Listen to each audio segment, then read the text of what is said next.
It was one of those moments you never forget, the kind that silences a crowded room and makes even the most hardened hearts tremble. On a quiet Tuesday morning in Washington, D.C., Senator John Kennedy of Louisiana stood before a packed Senate chamber and delivered a message that no one saw coming. It wasn't political, it wasn't partisan, it was profoundly human and deeply spiritual. What he said about Jesus Christ that day didn't just make headlines, it brought Senator Ted Cruz to tears. The air was heavy with tension that morning. The Senate had been debating a divisive bill, tempers were high, and the room buzzed with political frustration. But when John Kennedy took the floor, everything shifted. He didn't raise his voice, he didn't read from prepared notes, he simply looked around the room, his tone calm yet filled with conviction, and began to speak about something far greater than politics: faith, forgiveness, and the power of grace.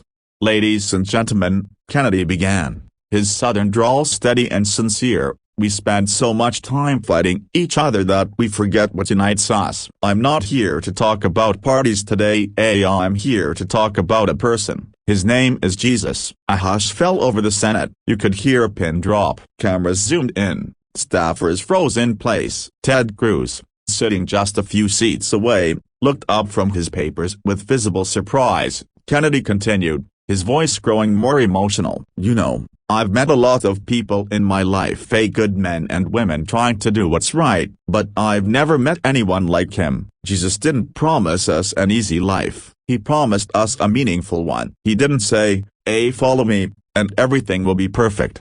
He said, follow me, and I will give you peace in the storm."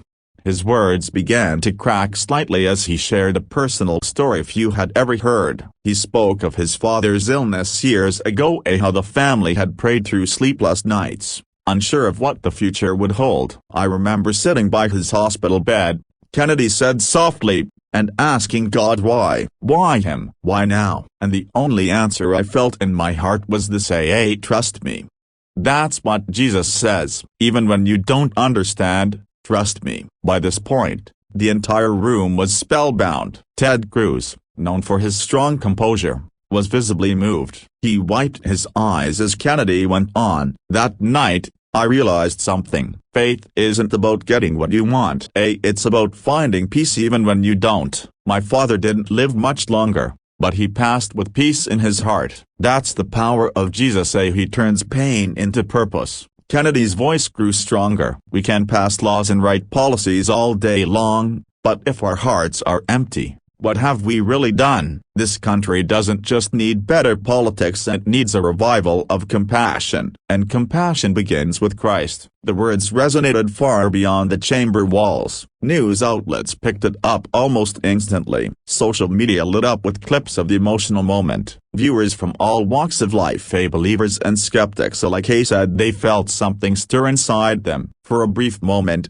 America wasn't divided by red or blue, but united by something deeper: hope. Later that day, Ted Cruz spoke about the moment during an interview. His voice still carried emotion as he said, "John reminded us of something simple but powerful, that faith isn't weakness, it's strength. It's what holds this nation together when politics tears it apart." As the story spread, people began sharing their own experiences of faith and renewal. Churches reported an increase in attendance that week. Pastors across the country referenced Kennedy's speech, calling it a spark of spiritual courage in a weary world. Even those who didn't share his religious views admitted his authenticity was undeniable. The moment became more than just a political story. It became a testimony, a reminder that no matter how dark things seem, light still breaks through when truth is spoken from the heart. Kennedy later said in a follow-up interview, "I didn't plan to make anyone cry or start a movement. I just felt God tugging at my heart to speak. And sometimes,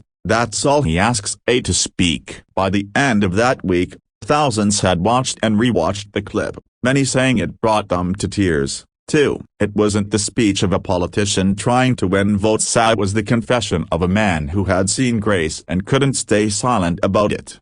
And in that moment, John Kennedy reminded America, that no matter your party, your pain, or your past, there is still hope, there is still redemption, and there is still power in the simple, enduring truth that Jesus saves. Because sometimes, The most powerful message doesn't come from a pulpit or a campaign but from a heart that dares to believe. And that's exactly what left Ted Cruz, and millions watching across the nation, in tears.